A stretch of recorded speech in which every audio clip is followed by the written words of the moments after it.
दोस्तों, आज की कहानी है बहू के मायके से लेन देन। दोस्तों, कहानी शुरू करने से पहले अगर आपने हमारे चैनल को सब्सक्राइब नहीं किया है तो सब्सक्राइब कर लीजिए ताकि आपके पास पहुंचे हर नया वीडियो।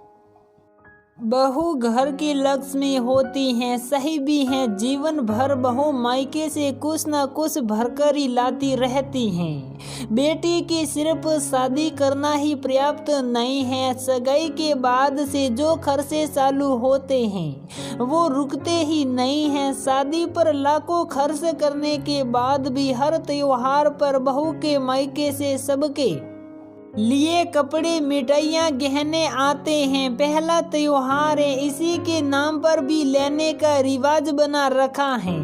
अजीब समाज है हमारा। हम जिसे अपने घर बहू बनाकर लाते हैं, हम उसके पहले त्योहार पर उसके लिए कुछ नहीं करते, वो भी मायके वाले ही करे। हमारी बहू है, हमारा फर्ज है, हमेशा लेते ही रहते हैं। बहू तो मायके में त्योहार मनाकर आई हैं, अब ससुराल वालों का फर्ज है कि वो बहू के पहले त्योहार पर खुद उसके लिए कुछ करे, ना कि मायके वालों से उम्मीद करे। दिनों दिन इस लेन देन की कुप्रथा की जड़ें गहराती जा रही हैं। वक्त के साथ ये कुप्रथा हर समाज में फैली रही हैं। दुख की बात है कि आज के पढ़े लिखे युवा वर्ग भी इस कुरीति में बराबर के हिस्सेदार बन रहे हैं। 100 में से कुछ एक हैं जो इसका विरोध करते हैं। हर छोटे बड़े त्योहार पर दिखावे के नाम पर या सामाजिक प्रतिष्ठा के नाम पर भेजने का रिवाज है। बहुत सारे घरेलू हो या कामकाजी, मायके वालों के यहाँ से आना अनिवार्य है। पहली करवा चौथ हो या पहली मकर संक्रांति, अरे करवा चौथ का व्रत वो आपके बेटे के लिए रख रही हैं, उसका भी खर्च उसके मायके वाले वहन करे। जो भी सामान आता है वो समाज रिश्तेदारों में बांटा जाता है, ये कहकर कि बहू के मायके से आया है।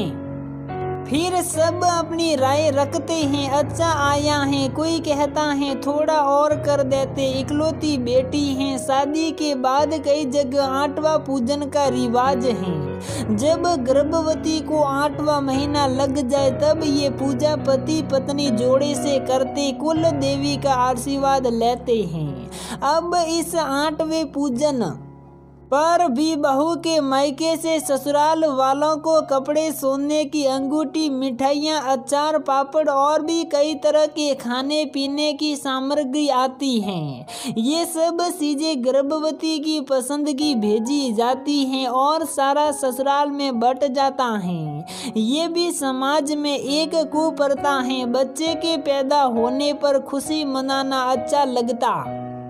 ये क्या बात हुई कि पैदा होने से पहले ही भव्य आयोजन कर लो। कई जगह 8वें का भव्य खाना होता है। मेरी एक रिश्तेदार ने इस तरह के तमाम ताम झाम किए और 9वें महीने बच्चे की पैदा होते ही मृत्यु हो गई।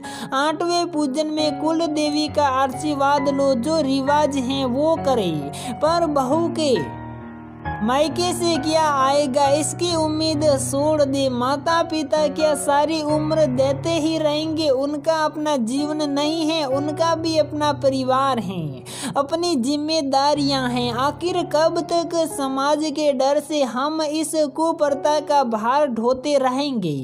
किसी को तो आवाज उठानी ही होगी। शादी के बाद पहली सर्दी है तो बेटी के घर सूखे मेवे, गोंद के लड्डू जाएंगे, सबको गर्म कपड़े जाएंगे। गर्मी है तो आम की पेटियां जाएगी।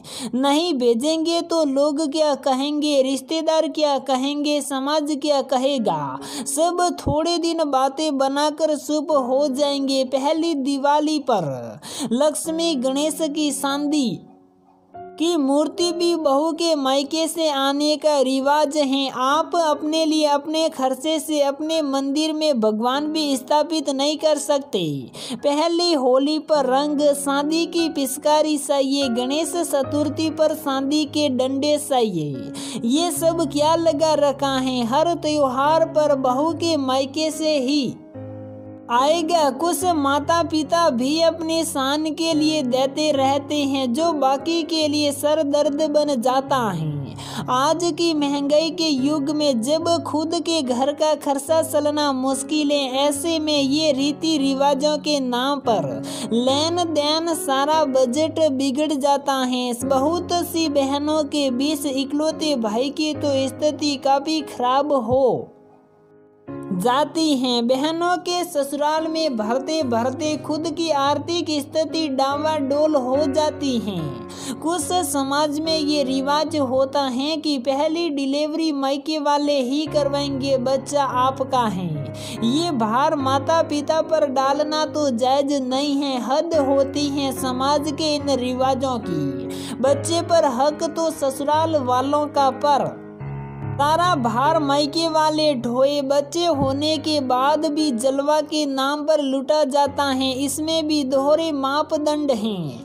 लड़की हुई तो सामान्य खर्चे में काम चल जाता है, पर लड़का होने पर फिर भारी भरकम खर्चे का बोझा पड़ता है।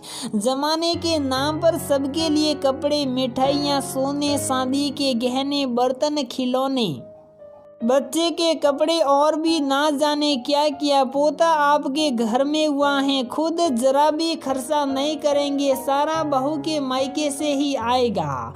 बच्चे की पहली वर्षगांठ पर भी नाना नानी को अच्छी खासी जेब ढीली करनी होती है। आपके पास हो तो ठीक है, पर रिवाज और दिखावे के नाम पर जो किया जाता है या जबरन करवाया जाता है, वो तो गलत ही है। लोग क्या कहेंगे?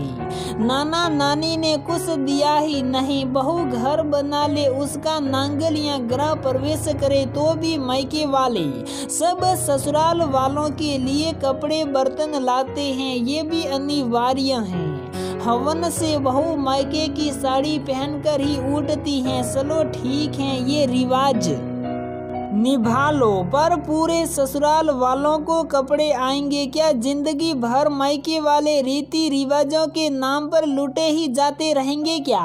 कुछ मजबूरी में तो कुछ समाज में अपने साख के लिए करते हैं। उस आय वर्ग के लोग लेन देन कर लेते हैं। मध्यम वर्गीय समाज इसमें पीस कर रह जाता है। बेटी के ससुराल में या किसी की मृत्यु हो जाए तो भी मायके वालों को पगड़ी के रुपए और खाना पहुंचाना होता है। सारी उम्र रीति रिवाज की आड़ में बेटी वालों को लूटने की कुप्रथा का भी अंत होना चाहिए। हर समाज में कई रिवाजों में अंतर होता है, पर बेटी वालों के यहाँ से हर त्योहार पर सम्मान, मिठाइयाँ, कपड़ों का आना जरूरी है। हम त्योहार खुशी के लिए मनाते हैं, उसमें भी लेन देन की बाध्यता सारा उत्साह ठंडा कर देती है। हमारे बुजुर्गों ने रिवाज बनाए, हम उसी के लकीर के फकीर बन रहे हैं। हम अपना दिमाग नहीं लगा रहे, जो हो रहा है बस आंखें मूंदे हुए हैं। रिवाज निभाए पर जबर दस्ती का दबाव का लेन देन बंद करे। हम जब भी किसी से मिले मन से मिले, ना कि दुखी मन से मिले। अपने परिवार की जरूरतों में कटौती करके बेटी के ससुराल में रिवाज के नाम पर देना तो उचित नहीं है। इस कुरीति का असर ये होता है कि लोग अपनी बेटियों बहनों के लिए करते हैं तो बहू के मायके से उतना ही आए, ये भी उम्मीद करते हैं। इसी वजह से ये कुरीतियाँ समाज में फैल रही हैं। तो दोस्तों, हमारी ये कहानी यहीं पर समाप्त होती है।